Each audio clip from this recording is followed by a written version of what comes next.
पूछा गया था x²/y/z।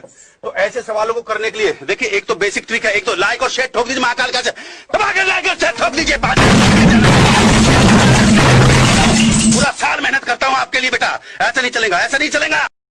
नमस्कार दोस्तों, स्वागत है आपका इंडिया एंड द वर्ल्ड पर। आज हम इस वीडियो में जानेंगे कि अनेक छोटे छोटे राज्यों में विभाजित प्राचीन भारत का मगध राज्य कैसे सर्वाधिक शक्तिशाली राज्य बन बैठा। तो आइए शुरू करते हैं। मगध राज्य का संस्थापक वैसे तो जरासंध और बृहदत्त को कहा जाता है, लेकिन मगध का महत्वपूर्ण इतिहास शुरू होता है 6वीं शताब्दी ईसा पूर्व में, जब उत्तर भारत में नवीन संसाधनों पर अधिकार की लड़ाई चल रही थी। इसी क्रम में मगध भी साम्राज्यवादी सोच से आगे बढ़ रहा था।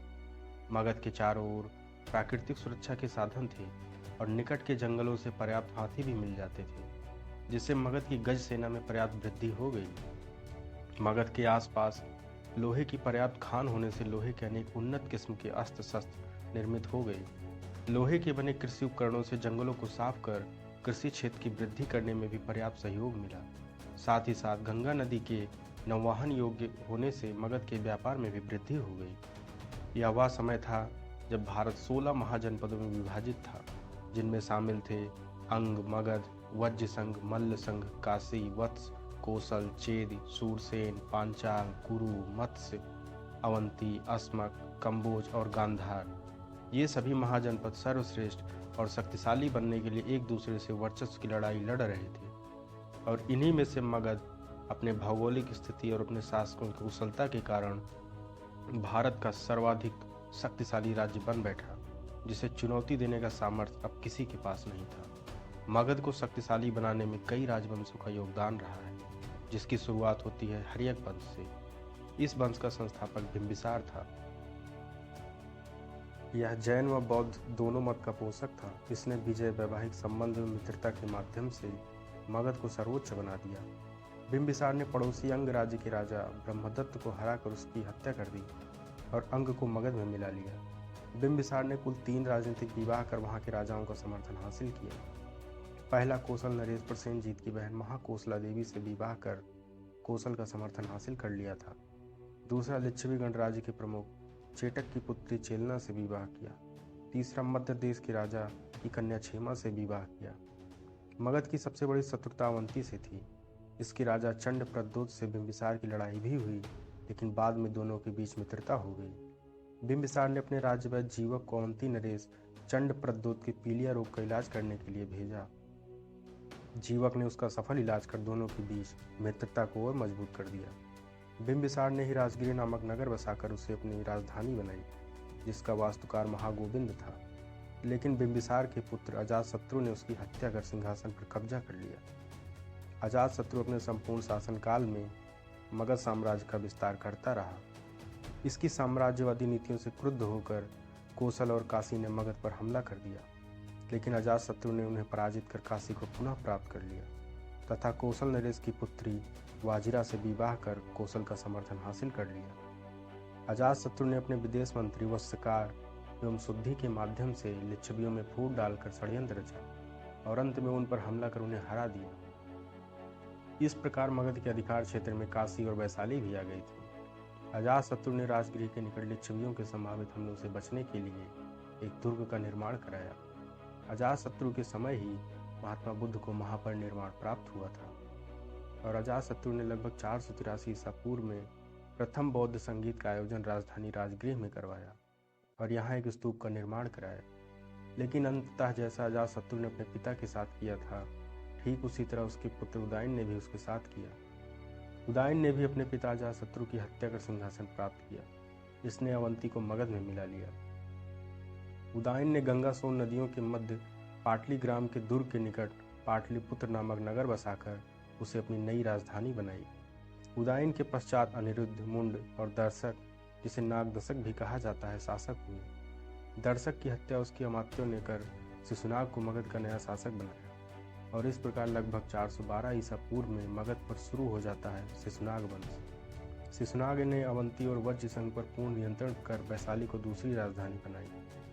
इसके बाद कालाशोक, जिसे काकवर्ण कहते हैं, अगला महत्वपूर्ण शासक बना। इसके समय पाटलिपुत्र अस्थायी रूप से राजधानी स्थापित हो गई। इसके ही समय वैशाली में 383 ईसा पूर्व में द्वितीय बौद्ध संगीत का आयोजन हुआ। इसके बाद महानंदिन गद्दी पर बैठता है। कहते हैं इसने ही नंद वंश की स्थापना की, लेकिन नंद वंश का वास्तविक संस्थापक महापद्मनंद था। कहते हैं यह महानंदिन और उसकी दासी से उत्पन्न पुत्र था। कुछ इसे नाई का पुत्र बताते हैं, लेकिन जो भी हो, महापद्मनंद के नेतृत्व में ही पहली बार उत्तर भारत में मगध का विशाल साम्राज्य स्थापित हुआ। इसने कलिंग पर विजय प्राप्त कर वहां सिंचाई हेतु नहरें निकलवाई तथा विजय के उपलक्ष्य में वहां से जिनसेन की प्रतिमा उठा ले आया। यह मगध का प्रथम चक्रवर्ती सम्राट कहा जाता है। इसने अपने आप को एक राट और सर्वछत्रांतक कहा। महर्षि पाणिनि महापद्मनंद के मित्र थे। नंद वंश का अंतिम शासक महापद्मनंद का पुत्र धनानंद था। जनता पर अत्यधिक एवं अनावश्यक कर लगाने के कारण यह अत्यंत अलोकप्रिय शासक बन गया था। मगध की जनता में भारी असंतोष था। इसी समय एक महत्वपूर्ण घटना और घट रही थी, जब सिकंदर के नेतृत्व में यूनानियों ने ईरानी साम्राज्य को नष्ट कर डाला। सिकंदर ने एशिया माइनर, इराक और ईरान को भी जीत लिया था। अब वह एक तूफान की भांति भारत की ओर बढ़ा। उसके सामने जो भी साम्राज्य अथवा राज्य आ रहे थे, सब के सब ध्वस्त हो रहे थे।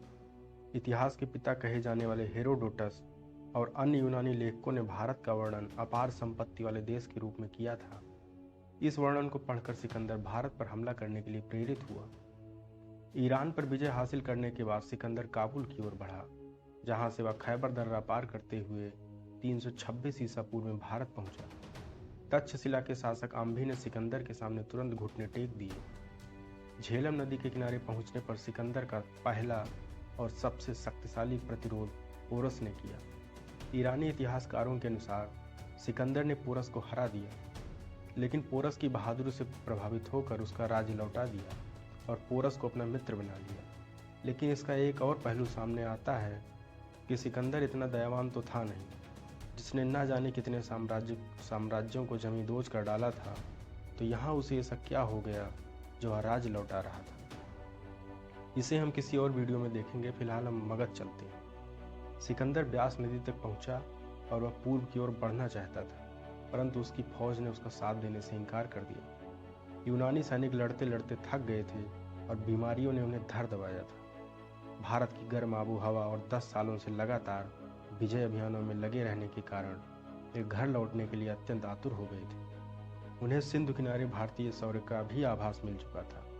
यूनानी इतिहासकार एरियन ने लिखा है, युद्ध कला में भारतवासी अन्य तत्कालीन जनों से अत्यंत श्रेष्ठ थे। यूनानी सैनिकों को विशेष रूप से खबर थी कि गंगा किनारे एक भारी शक्ति है और यह शक्ति मगध ही था, जिस पर नंदवंशी धनानंद शासन कर रहा था। इसकी सेना सिकंदर की सेना से कहीं बड़ी थी। इसकी सेना में 20,000 घुड़सवार, 2 लाख पैदल सैनिक, 2004 घोड़े वाले रथ और लगभग 6,000 हाथी थे। लेकिन धनानंद भोग विलास में डूबा रहता था। प्रजा अत्यधिक कर से त्रस्त थी और जब तक्षशिला के आचार्य चाणक्य धनानंद के पास सिकंदर के खिलाफ मोर्चा बनाने के लिए मदद मांगने पहुंचे तो उसने उनका भी अपमान कर दिया। सिकंदर 19 महीने भारत में रहने के बाद वापस चला गया, लेकिन आचार्य चाणक्य ने मगध की जनता में उपजे संतोष के बीच एक बालक चंद्रगुप्त की मदद से नंद वंश को उखाड़ फेंका और चंद्रगुप्त को राजा बनाया। चंद्रगुप्त ने मगध में मौर्य वंश की नींव डाली और चंद्रगुप्त मौर्य ने ही छोटे राज्यों को हराकर अपने साम्राज्य में मिलाकर एक विशाल मगध साम्राज्य का निर्माण किया। चंद्रगुप्त ने सिकंदर के सेना नायक सेलुकस, जिसे सिकंदर ने पश्चिमोत्तर भारत का शासन सौंपा था, को युद्ध में पूरी तरह परास्त किया, संधि के लिए बाध्य किया। सेलुकस ने चंद्रगुप्त को पूर्वी अफगानिस्तान, बलूचिस्तान और सिंधु के पश्चिम का क्षेत्र सौंप दिया। उसने अपनी पुत्री हेलन से चंद्रगुप्त का विवाह कर दिया। बदले में चंद्रगुप्त ने उसे 500 हाथी भेंट किए। यूनानी इतिहासकार प्लूटार्क के अनुसार चंद्रगुप्त ने 6 लाख की सेना लेकर संपूर्ण भारत पर आधिपत्य स्थापित कर लिया था और चंद्रगुप्त मौर्य ही पहली बार भारत का एकीकरण करने में सफल रहा। अब मगध को चुनौती देने वाला कोई नहीं था, क्योंकि मगध अब एक विशाल शक्तिशाली साम्राज्य बन चुका था। मगध के झंडे तले अब लगभग संपूर्ण भारत आ चुका था। चंद्रगुप्त के बाद उसके बेटे बिंबिसार ने गद्दी संभाली। फिर अशोक का शासन शुरू होता है। इसने अपने शासनकाल में कलिंग का युद्ध लड़ा। नंदवंश के पतन के पश्चात कलिंग स्वतंत्र हो गया था और दक्षिण भारत से संपर्क में बाधक था, इसलिए कलिंग पर अधिकार आवश्यक था। इसके अलावा कलिंग राज्य का स्वतंत्र रहना अशोक जैसे शासक के लिए चुनौती था। कलिंग युद्ध में लगभग 1 लाख हत्याएं हुई तथा 1.5 लाख लोग घायल या बंदी बनाए गए। इस भीषण नरसंहार में अशोक का हृदय परिवर्तन हो गया तथा उसने युद्ध के स्थान पर शांति, सामाजिक प्रगति तथा धर्म प्रचार में अपने आप को समर्पित कर दिया। उसने बौद्ध धर्म अपना लिया था। अशोक ने ही कश्मीर में श्रीनगर एवं नेपाल में देवपत्तन नामक नगर बसाया। अशोक का मगध साम्राज्य संपूर्ण भारतीय इतिहास का सर्वाधिक विस्तृत साम्राज्य था। अंग्रेज भी इस स्तर को नहीं प्राप्त कर सके। अशोक की मृत्यु के पश्चात कुणाल मगध का शासक बना। वह अंधा था। इसके पश्चात मौर्य वंश में एक साथ 3 शासकों के द्वारा विभिन्न क्षेत्रों से शासन करने का उल्लेख मिलता है। मगध में दशरथ, उज्जैन में संप्रति, कश्मीर में जालौक। मौर्य वंश का अंतिम शासक देववर्मन बृहद्रथ था। इसके ब्राह्मण मत अनुयायी सेनापति पुष्यमित्र शुंग ने इसकी हत्या कर मगध में शुंग वंश की नींव डाली। अशोक की मृत्यु के पश्चात ही योग्य शासकों के अभाव में मौर्य साम्राज्य का तीव्र गति से पतन हो गया। अशोक के समय तृतीय बौद्ध संगीत का आयोजन पाटलिपुत्र में हुआ। जब पुष्यमित्र शुंग ने मगध में शुंग वंश की नींव डाली तो उसने 2 अश्वमेध यज्ञ करवाए। पुष्यमित्र शुंग को वैदिक व्यवस्था का पुनर्स्थापक कहा जाता है। पुष्यमित्र के राजपुरोहित पतंजलि थे। पुष्यमित्र शुंग को बौद्ध अनुश्रुतियां बौद्धों को पीड़क बताती हैं, परंतु यह अंशतः भी सत्य नहीं है, क्योंकि इसी ने सांची के महास्तूप का जीर्णोद्धार कराते हुए वहां लगी काष्ठ वेदिका को हटवाते हुए पाषाण वेदिका लगवा दी।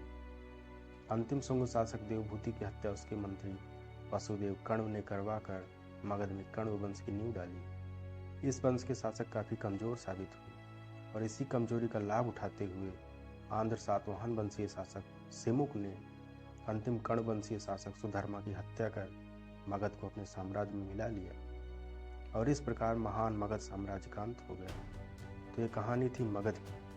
वीडियो अच्छा लगे तो लाइक और शेयर कर दीजिएगा, चैनल को सब्सक्राइब कर लीजिएगा। धन्यवाद।